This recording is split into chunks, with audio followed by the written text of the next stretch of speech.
pun semoga amal ibadah kita senantiasa diterima oleh Allah Subhanahu wa taala dan kita mendapatkan ilmu yang bermanfaat fid dini wad dunya wal akhirah.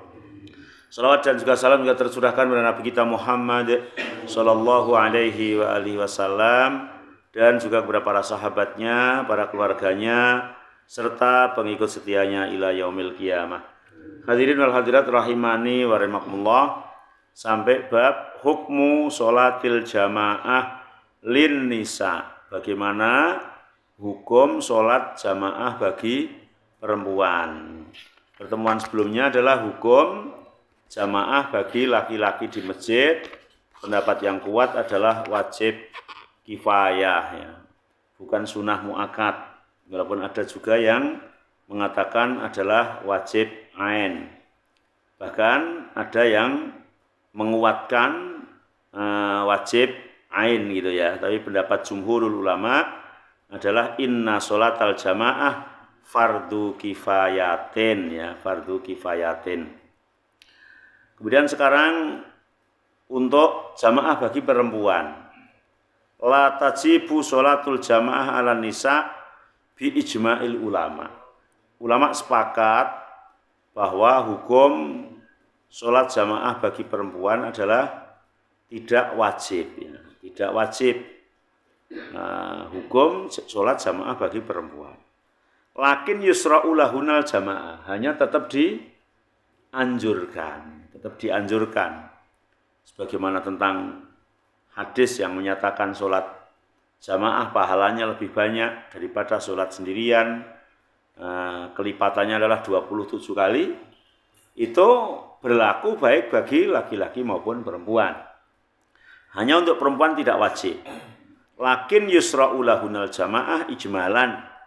Hanya mereka tetap dianjurkan jamaah secara global menurut jumhurul ulama. Wa sholatul mar'ah fi jama'atin takunu ala nau'ain. Kemudian bentuk sholat jamaah bagi perempuan itu ada dua. Bentuk atau macam sholat jamaahnya perempuan itu ada dua. Yang pertama adalah antaktimma bi imra'atin ukhra. Bentuk yang pertama adalah makmumnya perempuan, imamnya perempuan. Atau dibalik, imamnya perempuan, makmumnya perempuan, sama-sama perempuan. Ya, ini dianjurkan. Dianjurkan. Artinya perempuan itu juga mempunyai hak untuk menjadi imam, tapi makmumnya perempuan gitu ya. Jangan kemudian imamnya perempuan, makmumnya laki-laki. Karena ada sebagian itu gini. Jadi laki-lakinya ya qadarullah kalau sudah jodoh takdir Allah kan bisa saja. Laki-lakinya belum bisa baca Quran, masih dapat istri, istrinya hafidhah gitu ya. Lah ketika di rumah jadi imam dia kan enggak pede. Bisanya hanya qul huwallah saja, terus akhirnya istrinya disuruh jadi imam, dia yang makmum, enggak boleh. Iya, enggak boleh. Jadi yang suami tetap jadi imam, walaupun hafalannya hanya kuliah dan kulhu ya. Istrinya yang hafidhah ya tetap jadi makmum. Jadi boleh perempuan itu jadi imam, tapi makmumnya sama-sama perempuan, boleh gitu. Dalilnya atau alasannya adalah satu, umumul ahadits al-mutaqaddimah fi fadli sholatil jamaah wal aslu anan nisa syiqaqur rijal. Sebagaimana hadis-hadis yang menjelaskan tentang keutamaannya jamaah, dan pada hakikatnya hadis-hadis yang menjelaskan secara umum tanpa ada kekhususan berarti berlaku untuk laki-laki maupun perempuan. Maka hadis yang menyatakan sholat jamaah lebih utama 27 kali dibanding dengan sholat sendirian, ini berlaku bagi laki-laki maupun perempuan. Kemudian ada muwurudin nahyi an sholatil mar'ah bin nisa. Begitu juga enggak ada larangan orang perempuan bermakmum dengan sesama perempuan, itu enggak ada larangan. Ya, enggak ada larangan. Dilarang itu sudah ada, bahkan fi'lu ba'di sahabiyah ya, bahkan dilakukan sebagian dari para sahabiyah atau sahabat-sahabat perempuan seperti Ummu Salamah, Aisyah itu pernah juga mengimami sementara makmumnya sahabiah yang lain. Dalam hadis Suraithah al-Hanafiyah itu mengatakan inna Aisyah ammatahunna wa qamat bainahunna fi sholatin maktubatin. Aisyah pernah menjadi imam sementara makmumnya adalah perempuan-perempuan semua dan Aisyah berdiri di tengah-tengah barisan. Jadi maksudnya ya gini, ini Aisyah, ini jamaah yang lain jadi sejajar gini ya. Tidak maju tidak gitu ya. Untuk imam perempuan. Dalam hadis Ammar Ad-Dahni dari seorang perempuan dari kaumnya mengatakan yuqalu laha Hujairah yang bernama Hujairah, riwayat dari Ummu Salamah annaha ammatahunna faqamat baston. Jadi Ummu Salamah menjadi imam dan juga berdiri di tengah-tengah barisan.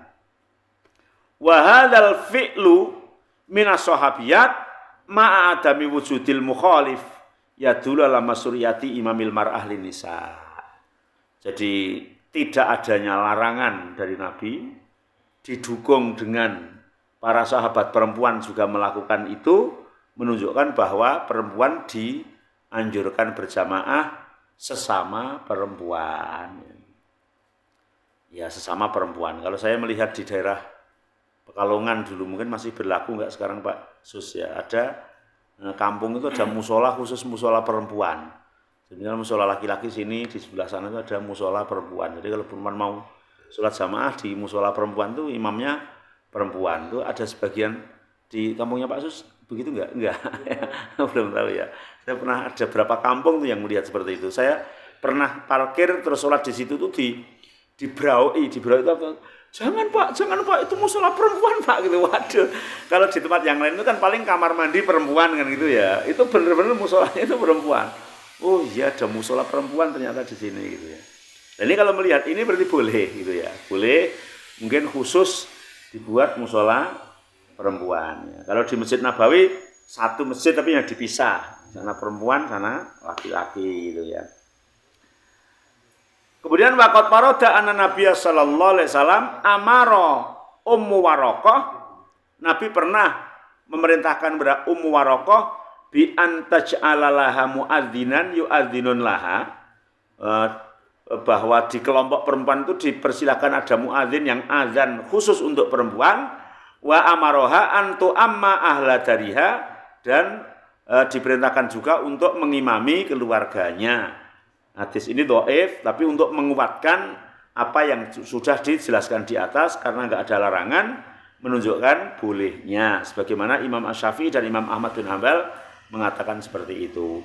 Ini bentuk yang pertama, perempuan bermakmum dengan sesama perempuan. Bisa di rumah, bisa di musola yang khusus tadi gitu ya. Mungkin juga bisa di musola yang campur dengan laki-laki tapi gentenan mungkin begitu ya, setelah laki-laki selesai jamaah perempuan. Kemudian bentuk yang kedua antak tama birojulin, perempuan tapi bermakmum dengan laki-laki. Makmumnya perempuan, imamnya laki-laki. Boleh enggak itu? Sawaun iktamat bihi wahdaha au ma'a jama'ati nisa'in au khalfat jama'ati rijal wa hadza masyru'un kadzalik. Ini juga dianjurkan. Dengan catatan nanti ada ketentuan-ketentuan tertentu. Jadi misalnya imamnya satu, jelas kalau imamnya satu ya, imamnya satu, kemudian makmumnya perempuan dua, ghairu mahram akan dijelaskan. Atau imamnya satu, laki-laki, makmumnya perempuan satu, tapi mahramnya istrinya atau anaknya. Atau imamnya satu, laki-laki, makmumnya dua, satu laki-laki, satu perempuan gitu. Ini ada kondisi-kondisi tertentu. Yang tidak boleh itu imamnya satu laki-laki, makmumnya perempuan satu, ghairu mahram di tempat yang sunyi, itu enggak boleh ya. Kadang-kadang ada misalnya kayak di musola-musola yang ada di mall. Itu terkadang terjadi gitu ya. Terkadang terjadi. Giliran ada satu-satu kita wudu mau sholat, ada perempuan satu mau sholat. Nah, ikut mau makmum kalau hanya dua orang, jangan, nanti nunggu yang lain. Ya. Jadi nggak boleh kalau itu ya. Ini nanti ada penjelasannya ya. Jadi ternyata sampai seperti itu tuh diatur. Ibadah loh ini ya. Ibadah gitu, Masya Allah. Jangan sampai kemudian terjadi fitnah padahal urusan masalah ibadah. Li ahadis kasirah. Ada banyak hadis tentang ini. Di antaranya adalah hadis Anas. Sholaitu ana. Anas mengatakan, aku bersolat, aku sholat. Sholaitu ana, aku sholat. Ana ya aku. Wa yatimun, dan satu anak yatim. Fi baitina, di rumahku, kata Anas. Khalfan Nabi sallallahu alaihi wasallam, di belakang Nabi Muhammad sallallahu alaihi wasallam. Wa ummi, yakni Ummi Salamah khalfana. Ummi Salamah berada di belakang. Jadi ini Nabi, sini ada anak yatim dan Anas, dan Ummi Salamah di belakang. Padahal Ummi Salamah istrinya Nabi gitu ya. Jadi ini Nabi, Anas bin Malik. Kemudian anak yatim satu nggak disebutkan namanya, kemudian Ummi Salamah berada di belakang. Ini menunjukkan kalau makmum imam satu, makmumnya dua laki-laki satu perempuan, maka perempuannya di paling belakang. Kemudian yang dua itu di belakangnya imam persis ya. Kemudian hadis Ummu Salamah qalat kana Rasulullah sallallahu alaihi wasallam idza sallama qama an-nisa khina yaqdiya taslimahu wa yumkisu huwa fi maqamihi yasiron. Ketika jamaah di masjid, maka ketika Rasul assalamualaikum warahmatullah, assalamualaikum warahmatullah, maka jamaah perempuan sudah bubar dulu. Bubar, setelah selesai Nabi berhenti sejenak menunggu perempuan itu selesai, bubar. Ketika perempuan sudah bubar, baru laki-laki dan Rasulullah bubar. Di sini menunjukkan disyariatkannya juga jamaah antar laki-laki dan perempuan. Maksudnya jamaahnya itu ada laki-lakinya, ada perempuannya. Jadi boleh yang depan laki-laki, kemudian yang belakang perempuan.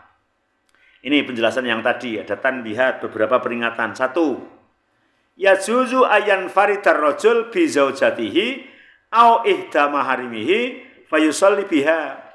Boleh seorang laki-laki satu, kemudian makmumnya perempuan satu, dengan catatan istrinya atau mahramnya. Jadi dengan di rumah jamaah sama istrinya, tentulah mungkin sholat sunnah, atau kalau sholat fardu ya karena ketinggalan jamaah di masjid itu ya, boleh menjadi makmum, menjadi imam istrinya. Tapi jangan kemudian menjadi alasan kenapa jenengan nggak pernah ke masjid Pak Danar? Oh, saya di rumah jamaah sama anak istri kok. Itu alasan yang dibuat-buat kalau begitu ya.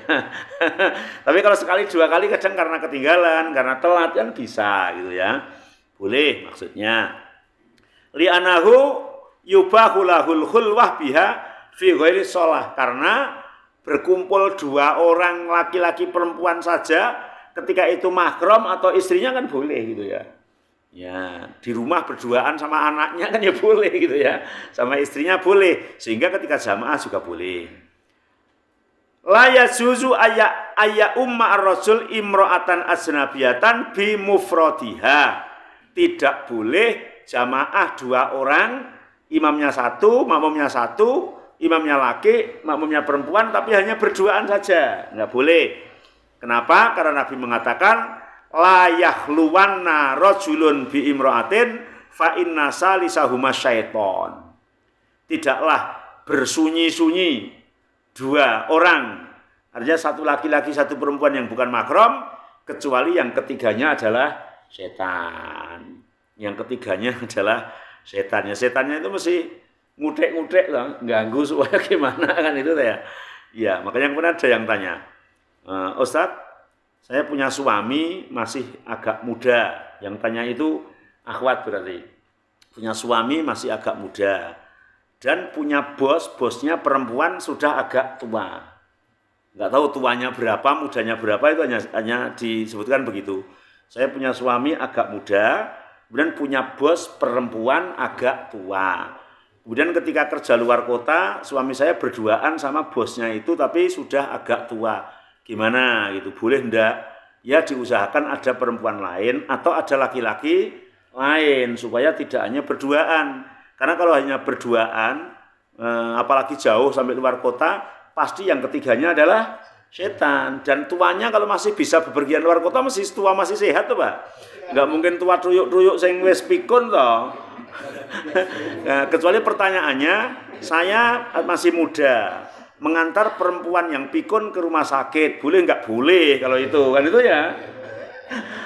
Mengantar nenek-nenek ke panti jompo, saya kira kalau itu boleh gitu. Tapi bos agak tua, mesti bos ini ya bedalah penampilannya, karena walaupun agak tua masih pergi luar kota kerja kan mesti ya. Ya nuwun saya.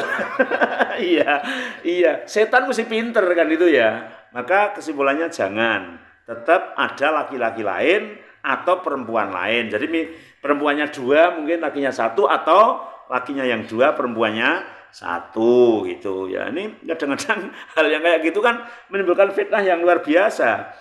Ya, tuanya kalau tua masih sehat itu kan beda mungkin berapa umurnya kan itu ya Pak. Iya. Nah, kalau pikun ya beda sudah gitu ya. Ya, kemudian ya juzu ayya umar rajul majmu'atan minan nisa. Boleh kayak tadi yang saya sebutkan di Pekalongan, salah satu tempat yang musola perempuan, terus imamnya laki-laki, boleh. Jamaahnya perempuan semuanya, kemudian imamnya laki-laki. Karena ketika kumpul banyak orang itu tidak termasuk khulwah, tidak termasuk berdua-duaan ya. Tapi tetap saja ketika tidak timbul fitnah. Ternyata yang jamaah perempuannya pada tabarut semua ya, cantik-cantik banget semua ya. Imamnya malah kegoda-goda ya, baunya wangi semua misalnya kan. Jadi fitnah, kalau jadi fitnah ya jangan gitu ya. Engko macane surat dawa ternyata tujuannya gen wangine suwi. Iya. Jadi ketika tidak ada fitnah ya, lakin hadza mahaluhu haitsu tu'minu al fitnah, ketika aman dari fitnah. Amma idza wajadat al fitnah falyajuz, karena fa innallaha la yuhibbul fasad. Ketika terjadi fitnah maka jangan, karena Allah tidak suka terhadap kerusakan. Kerusakan itu macam-macam ya. Ya, kerusakan hati dan kerusakan-kerusakan yang lain. Kemudian al-adat alladzi tanaqitu bihil jamaah. Minimal jamaah itu berapa orang toh gitu ya. Minimal jamaah. Minimal jamaah itu adalah 2 orang. 1 imam, 1 makmum. Jadi enggak boleh jamaah itu 1 orang toh. Terus mereka berkilah, kan makmumnya malaikat itu misalnya. Ya, malaikat itu enggak kelihatan ya. Tapi mungkin ada di tempat-tempat tertentu, di kampung-kampung pelosok mungkin ya, jamaah subuh terutama, yang azan juga bapak-bapak sepuh ya. Ujian lama suaranya delatur-delatur itu sepuh, akhirnya enggak ada yang datang, dia komat, dia imam, dan ternyata juga enggak ada makmumnya ya. Ya namanya belum jamaah gitu ya. Namanya belum jamaah. Ya memang betul-betul harus digerakkan jamaah itu. Ittafaqal fuqaha ala anna aqalla ada di tanaqidu bil jamaah isnan. Jadi minimal jamaah itu 2 orang. 1 imam, 1 makmum, supaya menjadi jamaah, menjadi pahalanya 27 kali lipat. Jadi 2 orang lah minimal ya. Sahabat Malik bin Huwairis mengatakan atarajulani an-nabiyya sallallahu alaihi wasallam yuridani as-safar. Ada 2 orang laki-laki yang pamit terhadap Rasulullah ketika mau safar. Jadi ada seseorang mau safar, 2 orang mau safar pamit kepada Rasulullah sallallahu alaihi wasallam. Kemudian Nabi bersabda, idza antuma kharajtuma fa'addina thumma uqima thumma liyu amikuma akbarukuma. Ya, kalau kamu keluar dan ternyata kamu mendapati waktu sholat, maka azan dan iqamatlah, dan salah satu dari kamu berdua yang umurnya lebih tua untuk menjadi imam.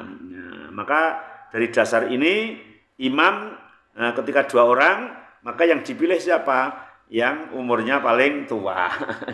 Makanya di sini tua itu ternyata ada keistimewaannya. Maka jangan iya. Jadi yang tua ya alhamdulillah saya kok tua itu. Ada keistimewaannya ya. Ya, tapi ketika bacaan fasihnya ya sama. Kalau yang lebih muda ternyata lebih fasih ya, maka memberikan kewenangan kepada yang lebih fasih. Dalam hadis Ibnu Abbas, dalam cerita atau kisahnya mabitnya atau nginepnya Ibnu Abbas ya bersama Nabi di rumahnya Maimunah, ya rumahnya Maimunah, maka ketika Nabi sholat, maka aku pun ikut wudhu dan ikut sholat. Dan aku berdiri di sebelah kirinya Rasul. Maka Nabi memindahkan aku dari sebelah kirinya ke sebelah kanannya. Tsumma sholat Masya Allah. Kemudian Nabi sholat, aku pun ikut sholat. Kemudian tidur kembali. Ini di sini menunjukkan minimal jamaah itu 2 orang. Nabi pernah sholat malam berjamaah dengan Ibnu Abbas. Yang Ibnu Abbas pertama duduk di sebelah kirinya, kemudian ditarik oleh Nabi gitu, ditaruh di sebelah kanannya. Ya. Dalam hadis Abu Sa'id Al-Khudri mengatakan ana rajulan jaa wa qad shala an-nabi sallallahu alaihi wasallam. Ada seseorang datang kepada Nabi dan Nabi telah selesai sholat. Arti jamaah itu selesai, ada satu orang datang. Satu orang datang, sholat sudah selesai, Nabi sudah salam. Maka Nabi mengatakan, man yatasaddaq ala hadza. Kemudian Nabi memberi tawaran kepada jamaah siapa yang mau sedekah dengan orang itu gitu. Maka kemudian faqama rajulun fasolamaah, ada seseorang yang berdiri kemudian menemani orang itu untuk sholat. Sehingga ada namanya sholat sunnah menemani. Sholat sunnah apa itu? Menemani. Karena dasarnya ini ya. Hadisnya riwayat Abu Dawud, Tirmidzi dan Ad-Darimi ya, Imam Ahmad juga ya. Jadi misalnya kalau sholat zuhur atau sholat maghrib atau sholat isya mungkin bisa masuk ke ba'diyah. Tapi kalau sholatnya asar, sholatnya subuh kan nggak ada ba'diyah. Maka di situ namanya sholat menemani ya. Supaya yang sholat sendirian tadi dapat teman sehingga ada nilainya 27 derajat. Boleh. Nabi mengatakan man yatasaddaq ala hadza, jenengan termasuk sedekah ya, sedekah. Nah, sedekah 26 loh. Donge wong entuk siji jenengan ngikuti itu jadi 27 kan sedekah 26. Wah, luar biasa itu ya. Ya. Kemudian waqata qaddama fi sholatil lail salata Ibnu Mas'ud man Nabi wa kadzalika Hudzaifah. Nabi juga salat dengan Ibnu Mas'ud, Nabi juga salat dengan Hudzaifah, hanya berdua salat malam.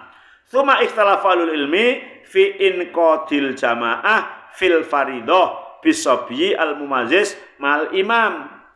Kemudian terjadi perbedaan pendapat ketika yang dimaksud adalah salat jamaah fardu 5 waktu, sementara yang menjadi makmum itu anak-anak.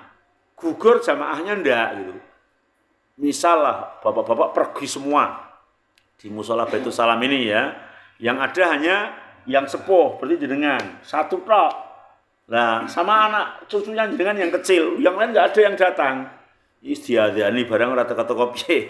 Nah, jenengan ngimami yang makmum hanya anak kecil itu. Gugur enggak kewajiban jamaahnya? Wasahih anahatan akidu. Pendapat yang sahih insyaallah gugur jamaahnya. Tidak harus jenengan nyari orang tua suruh sini gitu ya. Iya, gugur insyaallah. Hadisnya adalah hadis Ibnu Abbas. Ya, pada saat itu Ibnu Abbas masih anak-anak. Wali anahu la dalila alal man'i minan in iqadiha, enggak ada dalil untuk menyatakan tidak sahnya. Wala dalil ala tafriq baina sholatin nafli wal fardhi. Fidzalik enggak ada bedanya antara salat wajib dan salat sunnah. Wali anasobiyah al mumayyiz yasihu ayakuna imaman. Bahkan anak-anak yang sudah mumayyiz itu boleh jadi makmum, boleh juga jadi imam ya. Fajaza ayakuna makmuman bil muftarid al baligh, sehingga boleh menjadi makmum, boleh pula menjadi imam. Aina tuqamu sholatul jamaah ya.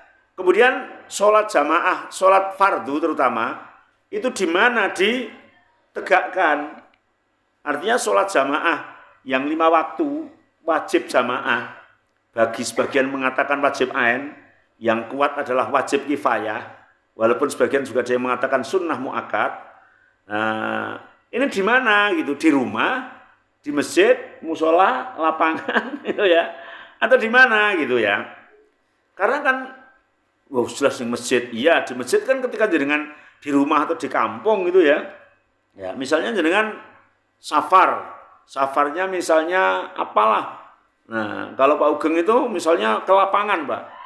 Survei apa pernah ke daerah Rembang Pak jenengan. Lapas bareng-bareng jenengan rombongan berlima misalnya itu di pantai azan kan itu toh. Baru masjidnya jauh sana. Harus ke masjid sana atau cukup didirikan salat jamaahnya di situ gitu. Maka ya juzu iqamatu sholatil jamaah fi ayyi makanin tohirin. Ini yang luar biasa. Boleh ditegakkan di mana saja di tempat yang suci. Saya pernah dulu pas ibadah haji ya tahun 2007. Kemudian hari tarwiyah itu saya ke Mina. Ke Mina sampai Mina itu masih pagi ya jam 9. Kemudian jam 10 itu kita survei ke daerah Jamarot yang mau dilempari jumrah itu. Survei kan masih longgar. Jalan kaki itu jauh gitu sambil jalan-jalan. Jam 10 jalan, zuhur itu di tengah-tengah pokoknya rak wangwing, masjid sana jauh. Ternyata ada azan keras enggak pakai pengeras suara, itu tentara yang jaga-jaga itu. Iya, setelah azan ternyata kemudian diiqomati itu imamnya tentara, jamaahnya tentara semua Pak Sus. Nah, kita ikut gabung gitu aja dan ternyata tempat wudu banyak di kanan kiri itu. Oh ya Allah, tentara Saudi luar biasa. Di lapangan itu waktu sholat ya ada yang azan, ada yang sholat, ada yang jadi imam. Masya Allah gitu ya. Oh iya, berarti sholat jamaah ternyata juga boleh dilaksanakan di mana saja. Ya, di mana saja, asalkan tempat itu suci. Fil bait, awis sohro, awil masjid. Entah itu rumah, entah itu tanah lapang ya, atau itu masjid, boleh saja. Nabi bersabda, "Ju'ilat li al-ardo masjidan wa tahuran." Dijadikan untukku, kata Nabi, seluruh bumi ini adalah masjid dan tempat sucinya. Fa ayyuma rajulin min ummati adrakathu as-shalah falyusolli. Dimanapun umatku mendapatkan waktu sholat, maka disitulah tempat sholatnya. Luar biasa toh. Ya, misalnya Pak Danar muncak ya, jangan di Gunung Merapi tapi ya karena erupsi ya, muncak di Gunung Ungaran misalnya, berangkatnya malam biasanya orang muncak lah, sampai sana subuh. Ya udah sholat jamaah subuhnya ya di situ. Dan jangan nunggu turun malah habis waktunya ya. Ya, maka boleh walaupun dilakukan di puncak gunung ya, atau di mana saja, misalnya di pesawat ya, atau di kereta api ketika memang dalam kondisi perjalanan yang kita tidak bisa menghindar ya, tidak bisa menghindar.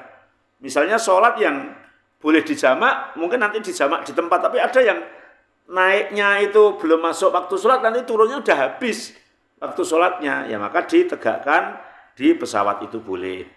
Nabi pernah mengatakan kepada dua orang, idza shallaituma fi rihalikuma tsumma ataituma masjidah jama'atin fasalliya ma'ahum fa innaha lakuma nafilah. Kalau kamu sudah sholat di rumahmu dan kamu mendatangi masjid dan masjid masih dalam kondisi jamaah, maka kamu ikut sholat lagi karena menjadi pahala sunnah. Perintah melakukannya adalah wajib, pahalanya adalah sunnah gitu ya, karena ditegur oleh Nabi Muhammad SAW. Illa anal jamaah lil faraid fil masjid afdal minha fi ghairil masjid. Jelas kalau ditegakkan di masjid ya pasti lebih utama dibanding dilakukan di luar masjid ya, karena Nabi mengatakan dalam hadis Zaid bin Sabit, Nabi bersabda, "Shallu ayyuhan nas fi buyutikum fa inna afdhala sholatil mar'i fi baitihi illa sholah al maktubah." Sesungguhnya sholatlah kalian di rumah-rumah kalian, karena sholat yang paling utama itu adalah di rumahnya masing-masing, kecuali sholat wajib.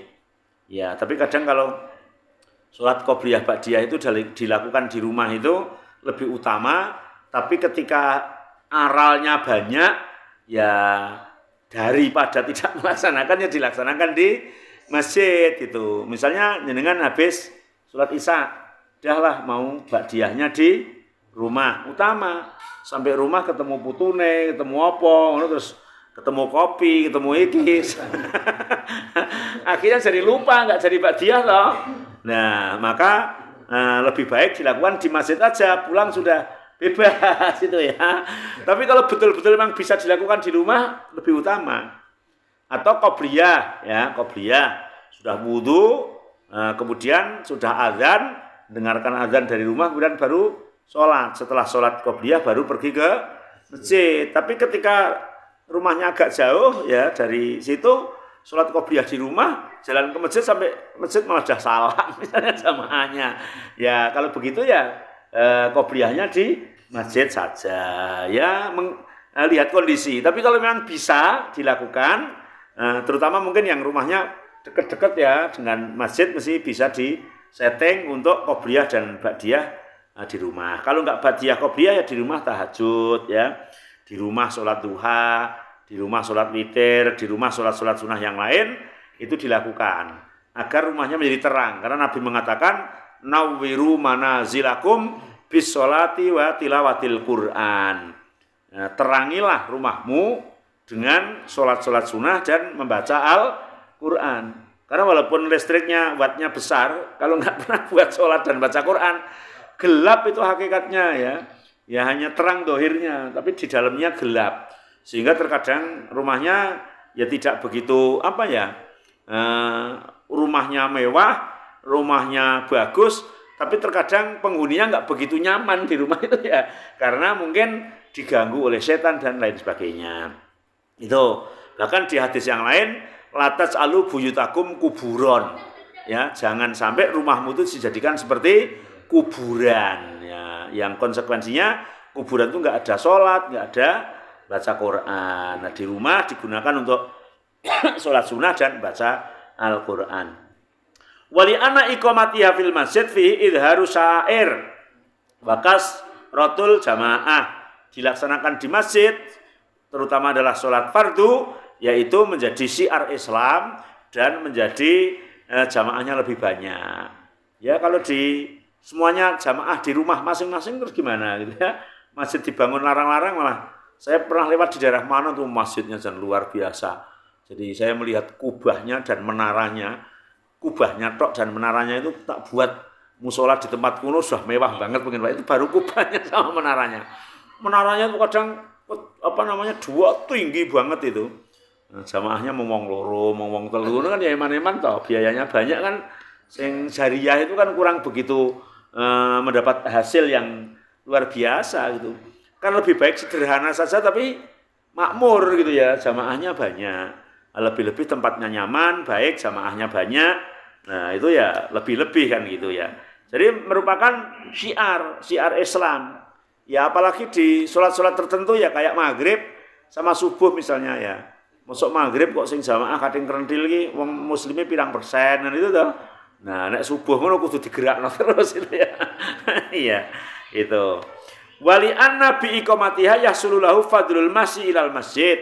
Di samping juga ada keutamaan jalan kaki menuju ke masjid. Satu langkah menghapus dosa, satu langkah lagi menaikkan derajatnya. Jadi yang paling utama adalah ya dilaksanakan di masjid. Masjid adalah di mana suatu bangunan yang di situ digunakan untuk sholat 5 waktu berjamaah, itu sebenarnya masjid. Ya sini itu Baitul Salam itu namanya juga masjid sebetulnya. Hanya kalau di Indonesia itu kan ada masjid, ada langgar, ada musola gitu, ada surau gitu. Maka kadang ada unen-unen gitu ya. Sholat itu boleh dilanggar loh gitu ya. Maksudnya sholatnya dilaksanakan di langgar gitu. Bukan dilanggar gak dilaksanakan itu. Itu hanya nama-nama, sebetulnya ya semuanya masjid. Hanya kan kriterianya di kita ada kalau masjid itu lebih besar, kalau musola itu lebih kecil. Tapi ukuran standarnya juga enggak ada ukurannya. Bisa jadi di suatu tempat itu musola, tapi dibanding masjid di tempat lain ternyata musola itu lebih besar ya. Ya tinggal masyarakatnya situ memberikan namanya apa. Oh, sini musola lah gitu ya. Ada yang belum buat Jumatan berarti musola. Sebenarnya kalau buat Jumatan itu disebut masjid jami gitu ya, ada tambahannya masjid jami itu ya. Tapi di kita ada masjid agung, ada masjid besar, ada masjid raya. Nah, monggo lah, itu suatu nama saja nggak masalah gitu ya. Tapi jamaah supaya kelihatan syiar adalah dilakukan di masjid di tempat masing-masing yang ada masjid di situ. Ya, sampai di sini kalau ada pertanyaan persilakan. Oke, monggo Pak. Bagus.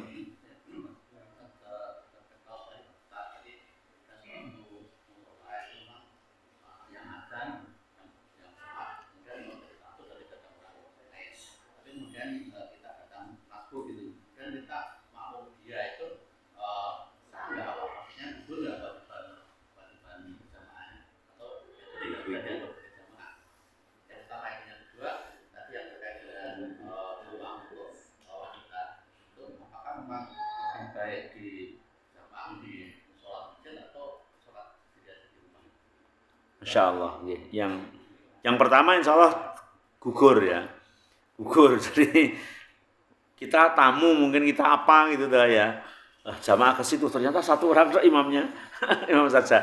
Yang dengan gabung insya Allah gugur, sudah termasuk jamaah gitu ya. Karena jamaah itu kan ada makmum namanya muafek, ada makmum masbuk, bahkan yang jarang itu ada makmum sabek. Sabek itu mendahului imamnya. Kalau muafek bersama ya, bareng-bareng.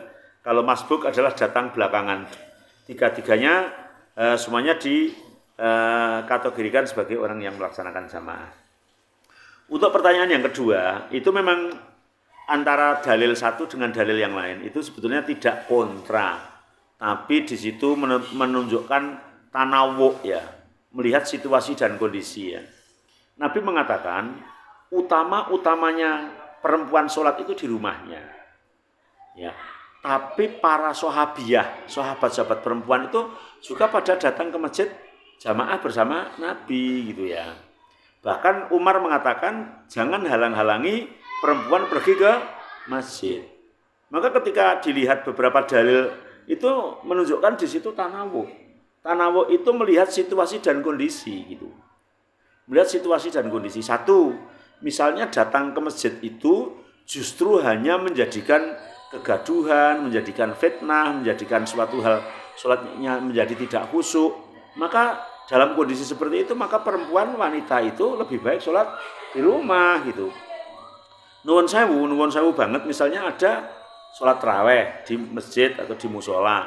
Ada remaja-remaji, pemuda-pemudi berangkatnya bareng-bareng dari rumah, senggol-senggolan, bahkan rukuhnya itu dicantelkan, mangkat hanya pakai segini.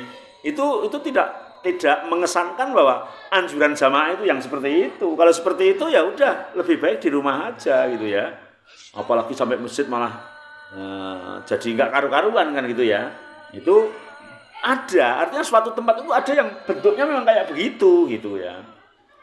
Tapi mungkin di sisi lain, Masya Allah ketika jamaah ke masjid itu ibu-ibu jadi tambah ilmu. Karena habis jamaah mesti ada kajian, bahkan jauh dari terjadi fitnah seperti itu. Apalagi juga yang datang perempuan-perempuan yang sudah sepuh, tapi sepuh lagi tadi bicaranya sepuh umur berapa gitu ya. Yang jelas yang nggak ada fitnah gitu ya. Memang ada keperluan menjadi paham ilmu. Kalau di rumah saja dengarkan siapa. Misalnya jenengan yang punya istri, aku nek ngandani dhewe mbek bojoke angel. Nek tak jek ngaji bareng kok krungu dhewe ngutus paham ilmu, maka di situ akan menjadi lebih baik diajak jamaah ke masjid. Artinya melihat situasi dan kondisi ya. Situasi dan kondisi mana yang lebih anfa ketika melihat satu dalil dengan dalil yang lain. Begitu Pak Sugeng. Wallahu a'lam. Monggo Mas.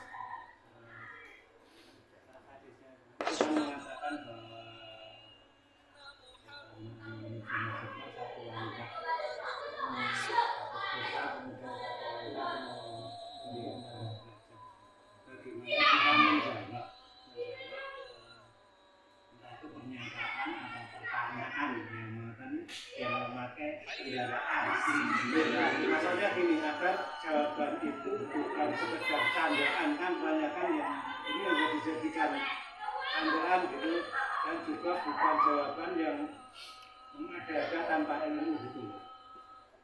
sebagian ulama Saudi kemarin saya nanya itu supaya betul-betul tidak keluar dari tag itu, kalau rumahnya jauh pakai kendaraan mohon untuk diparkir agak beberapa meter dari tempat itu agar tetap ada langkahnya. Ya, jadi mereka supaya memang benar tidak jawaban candaan, tidak jawaban kira-kira gitu ya. Tapi diparkir yang kiranya masih ada jalan kakinya untuk menuju ke masjid. Adapun yang pakai roda itu wallahu alam serahkan ke Allah gitu. Karena memang Nabi mengatakan satu langkah gitu. Ya, satu putaran. Makanya kalau sholat di Masjidil Haram dan di Masjid Nabawi itu walaupun pakai mobil orang situ tuh jalannya masih jauh gitu. Iya, parkiran yang bawah itu jalannya masih ratusan langkah itu ya. Gitu ya. Nah, makanya kalau di kita ya agak sebelah sana lah supaya masih ada langkahnya. Jangan dipepet di pintu banget itu. Saya bisa Pak. Iya. Di sana kan seringnya Iya. itu jadi bahan Iya. Jadi itu saya menjawab seperti itu supaya menjaga itu dan tidak hanya kira-kira, karena kalau jauh kan ya jalan kan jauh banget ya, maka diparkirkan sekiranya masih ada sisa untuk mengambil faedah itu. Kan jelas tag kan begitu ya. Nah, yang pakai roda gimana? Ya udah serahkan ke Allah saja. Masuk ke dalam kategori umum orang melakukan kebaikan itu pasti ada pahalanya. Kan begitu ya. Jelas ya insyaallah ya. Terus monggo. Kaitannya dengan definisi dari masjid, di mana masjid itu dilangsungkan 5 sholat waktu, sholat 5 waktu. Konteksnya di sholat Baitul Salam ini berarti untuk sholat tahiyatul masjid itu gimana? Sini di jamaah 5 waktu kan? 5 waktu berarti tahiyatul masjid bisa. Ya.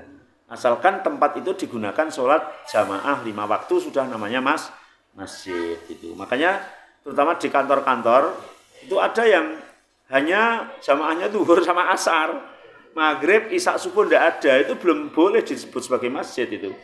Sehingga kantor-kantor yang besar kemudian menanam orang yang shift malam, satpam disuruh untuk menjaga agar tetap 5 waktu didirikan sholat jamaah. Ini ada pertanyaan dari ibu-ibu ya. Ketika sholat di Masjid Nabawi, sholat di dalam masjid dengan di halaman masjid, apakah pahalanya sama atau berbeda? Jazakumullah khairan. Sholat di halaman masjid sama sholat di dalam masjid. Jadi keutamaannya masih beda. Shop pertama dengan shop kedua beda. Shop kedua dengan shop ketiga beda. Karena Nabi mengatakan paling utama adalah shop paling depan. Ketika bicara perempuan itu memang shop paling belakang. Ketika satu ruangan itu campur nggak ada tabir. Kalau ada tabir, perempuan tetap shop paling depan di wilayah perempuan itu gitu. Tapi ketika panjenengan sudah berangkat maksimal, ternyata memang masjidnya sangat penuh sehingga sudah berusaha ke depan, dapatnya di belakang, ya Allah tidak menyia-nyiakan usaha orang yang sudah berusaha. Tapi ada tuh yang datangnya nanti gampang ini ya.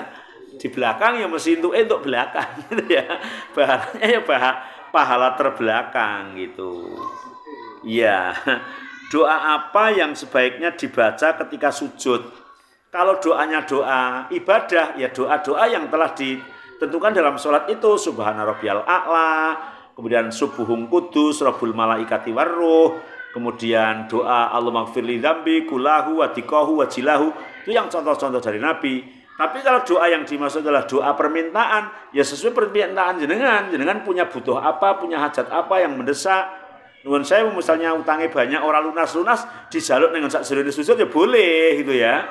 Tapi setelah sujud nanti ya bekerja. Ndongone pol terus bar salat ngene wae ya entuk duit kok ngendi kan itu loh. Jadi boleh. Ya, jadi boleh minta sampai nangis-nangis ya Allah semoga utang saya lunas. Habis itu terus kerja, jangan tuh mapan turu, Pak. Ya, Pak. Gitu ya. Jadi tinggal doa ibadah atau doa permintaan.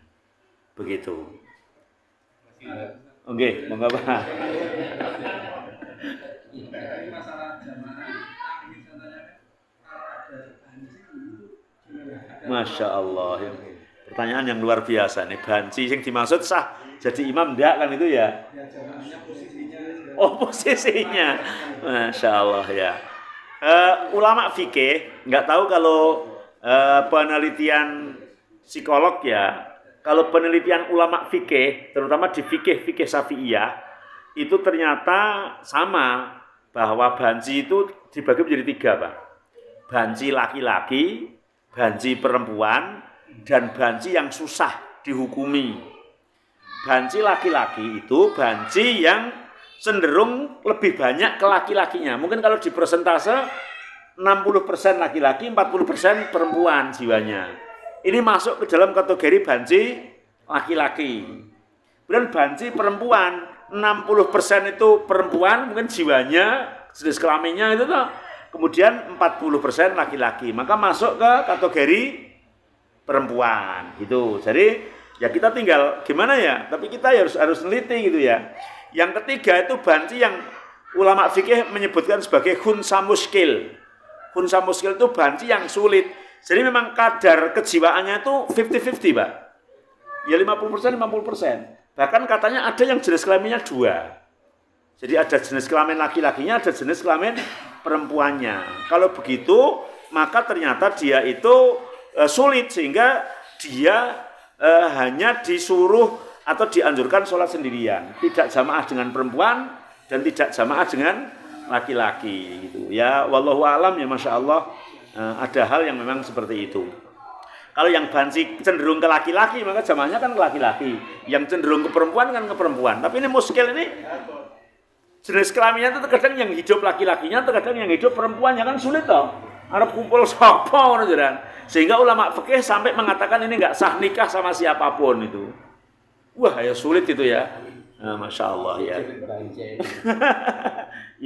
ya ini penelitian ulama fikih, enggak tahu kalau benar ada orang itu yang memang apa ya, nafsu gitu ya. Sebetulnya ketika diteliti ya laki-laki yang bencong sekarang itu kadang-kadang sebetulnya bener-bener hanya laki-laki, memang cenderung penyakitan jiwa aja dia ya. Ternyata ketika di terapi itu bisa. Saya punya temen yang dulu laki-laki itu menyek ngomongnya dolane mek sampe wedok, nek ngomong ae terus disenani terus kudu kumpul calanang, ternyata nikah sama perempuan ya punya anak. Itu kan sebetulnya kan dia laki-laki kan itu toh. Masuk toiletnya kan. Ya. Kalau yang cenderung laki-laki ya laki-laki, yang cenderung perempuan perempuan. Kalau yang ini ya wallahu alam gitu ya, harus sendiri gitu ya. Iya, begitu ya.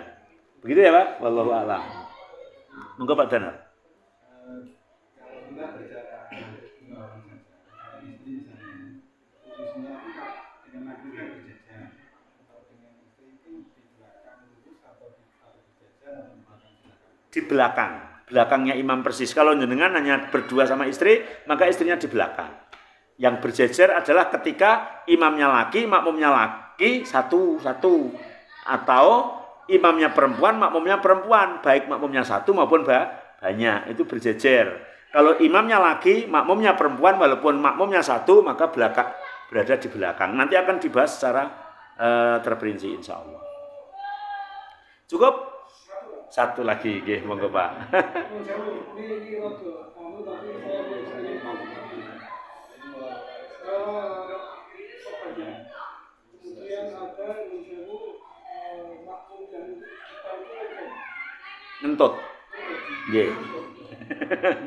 itu dia itu mencari kampung lebih tua atau menikmati makmum di belakangnya Masya Allah. Jadi kan sholat itu tidak boleh dibatalkan kecuali udzur batal sendiri. Jadi kalau sudah sholat mau ngentut dengan ya harus simpet, nggak boleh dientutke kecuali merojol. Beda meneh toh. Merojol itu kan sudah diempet tapi ya merojol gitu. Bahasa Indonesia merojol, Pak. Iya. Nah, terus kemudian ketika memang merojol gimana solusinya? Kalau ternyata yang sholat itu imam, maka imam pergi dan digantikan belakangnya. Kalau yang merojol itu makmum, ya dia pergi dan digantikan sebelahnya atau belakangnya. Lah, berjalan melewati orang-orang sholat itu boleh. Kalau jamaah itu boleh. Yang tidak boleh itu melewati orang yang sholat sendirian atau melewati depan imam. Karena jamaah itu sutrohnya adalah imam. Dulu pernah zaman Nabi, hanya kalau zaman Nabi nggak tahu posisinya kalau di syuting itu koyo opo. Saya lupa nama sahabatnya itu Ibnu Umar atau siapa. Dia sholat di tengah-tengah. Sholat itu batal. Kemudian dia pergi mengambil air wudhu, tapi perginya itu kok naik onta gitu. Saya nggak bisa dibayangkan itu loh, di shop kok perginya kok naik onta gitu ya. Nah, tapi karena dulu memang masjidnya juga masih pasir, mungkin ontanya ini digawa nganti tekan shop atau gimana begitu ya. Atau karena wudhunya jauh gitu. Di situ menunjukkan bolehnya berjalan di depan orang sholat, tapi shop yang berjamaah. Kemudian nanti mengambil lagi tidak harus nerjel ke depan, karena depan sudah diisi yang lain, dia ya menempati tempat di belakang karena wudhu begitu. Cukup nggih? Nggih, sekian, semoga bermanfaat. Subhanakallahumma wa bihamdika asyhadu alla ilaha illa anta astaghfiruka wa atubu ilaik. Assalamualaikum warahmatullahi wabarakatuh.